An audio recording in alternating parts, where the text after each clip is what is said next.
प्रसन्न होकर के श्री गणाध्यक्ष भगवान ने अपने मंगल का खजाना हनुमान जी को दे दिया। बोलो कितना प्रभाव है हनुमान जी का, खुश होकर के। अच्छा एक बात बताओ, दबाव से अधिकार मिलता है कि कर्तव्य से अधिकार मिलता है? कर्तव्य से अधिकार मिलता है, दबाव से नहीं। यदि दबाव से अधिकार लोगे तो याद रखना गुंडों की लिस्ट में नाम आ जाएगा। किसकी लिस्ट में नाम जुड़ जाएगा? गुंडों की लिस्ट में। ये गुंडा है, जिस पर भी दबाव बनाता है उसका सब कुछ छीन लेता है। बदनाम हो जाओगे कि नहीं हो जाओगे? बोलो बदनाम हो जाओगे। और एक दिन वो आएगा, बुलडोजर चल जाएगा। बोलो भाई, सब मिट्टी में मिल जाएगा, कुछ भी हाथ नहीं लगेगा। अरे मकान पर ही, हवेलियों पर ही बुलडोजर नहीं चलेगा। बैंक के खाते सीज कर दिए जाएंगे और तुम्हें जमीन दोज कर दिया जाएगा। जमीन के अंदर ऊपर से मिट्टी है, नीचे तुम, ऊपर मिट्टी। सोचो जरा, विचार करो।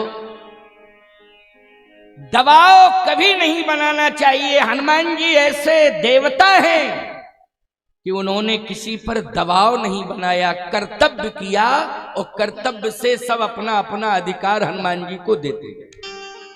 कर्तव्य से, ये सूत्र है आप सबके लिए, ये समझाइश है, ये सूत्र है कि कर्तव्य करना चाहिए, कर्तव्य बोध होना चाहिए। क्या होना चाहिए? कर्तव्य बोध होना चाहिए। कर्तव्य से अधिकार प्राप्त करना चाहिए। सरस्वती मैया इतनी प्रसन्न हो गई हनुमान जी के कर्तृत्व और व्यक्तित्व से कि उन्होंने अपनी बुद्धि का भंडार, बुद्धि का खजाना हनुमान जी को दे दिया। लो, क्यों?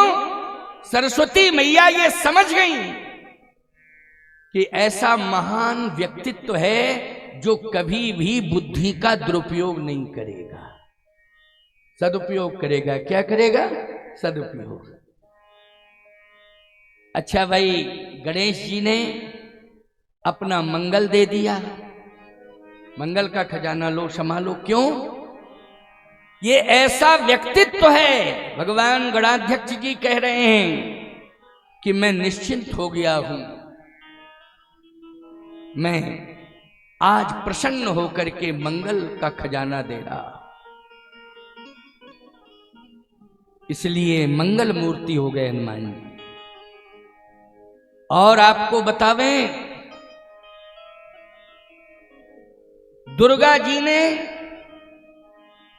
अपनी शक्ति दे दी, क्योंकि शक्ति का खजाना किसके पास है? बोलो, दुर्गा जी के पास है ना, इसलिए शक्ति दे दी। आज इतनी शक्ति हनुमान जी के पास है कि अतुलित बलधाम, उनके समान कोई शक्तिमान नहीं है, क्योंकि दुर्गा जी ने अपनी पूरी ताकत दे दी। संपूर्ण देवी देवताओं ने अपने अपने अधिकार दे दिए हैं, इसलिए हनुमान जी जो है आज इस कलयुग में, वैसे तो चारों युग प्रताप तुम्हारा, चारों युगों में, एक युग नहीं कि केवल कलयुग, चारों युग प्रताप तुम्हारा है, प्रसिद्ध जगत उजियारा।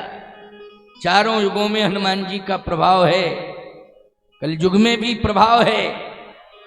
मैं सत्य कह रहा हूं, अगर आज कलिकाल में अमर देवता और प्रत्यक्ष देवता के रूप में गांव गांव में विराजमान हैं, तो वो अनंत बलवंत हनुमंत लाल जी महाराज हैं। बोलिए हनुमान जी महाराज की जय हो। काशी में तो संकट मोचन के नाम से, क्यों भाई? काशी में किसके नाम से है? संकट मोचन के नाम से है।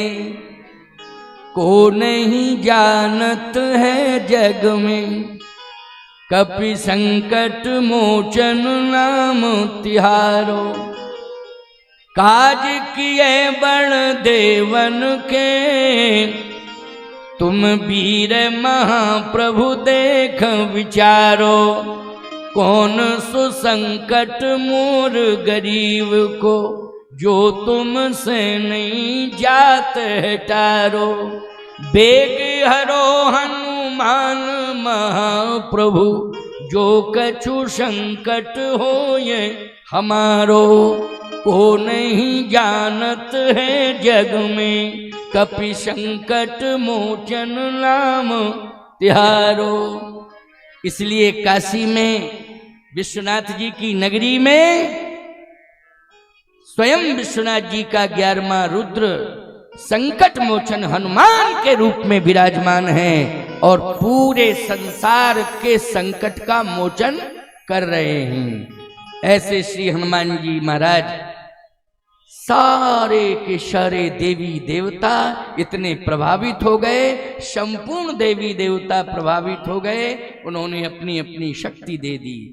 अच्छा, ग्रंथों में वेदों से लेकर के उपनिषदों तक और जितनी रामायण है, रामायण शतकोटि अपारा, उन सभी रामायणों ने, उपनिषदों ने, पुराणों ने, वेदों ने, सबने जो है अपना सार किसे दे दिया? रामचरितमानस को, रामायण को। 6 शास्त्र सब ग्रंथन को रस, तो इसमें रस भरा हुआ है। इसलिए रामचरितमानस की कथा को आप केवल सुन ही नहीं रहे हैं, बल्कि श्रवणेन्द्रिय के माध्यम से इसे पान कर रहे हैं। क्या कर रहे हैं? पी रहे हैं। पेयम पेयम श्रवण पुटके, पी रहे हैं आप। बस अंतर इतना है कि श्रवणेन्द्रिय के माध्यम से पी रहे हैं। सांसारिक रस आप पीते हैं तो मुख से पीते हैं। किससे पीते हो? मुख से। लेकिन रामचरितमानस और पुराणों का रस सार किससे पीते हो? कानों से, कर्णेन्द्रिय से। 6 शास्त्र सब ग्रंथन को रस। अब एक और महत्वपूर्ण बात है, क्योंकि महात्मा सुना रहा हो। पहले दिन चाहे भागवत की कथा सुनो, चाहे किसी पुराण की कथा सुनो, बोलो प्रथम दिवस में क्या होता है? महात्मा। महात्मा ही सुनाया जाता है कि नहीं? तो आज प्रथम सत्र में महात्मा की कथा सुना रहा हूं और बड़ी बढ़िया कथा सुनाऊंगा, लेकिन कम सुना पाऊंगा, क्योंकि अभी 5:45 तो बज ही गया। क्यों बज गया कि नहीं? चलो भाई, 6:30 6:45 तक सुना दूंगा, फिर आरती करा दूंगा।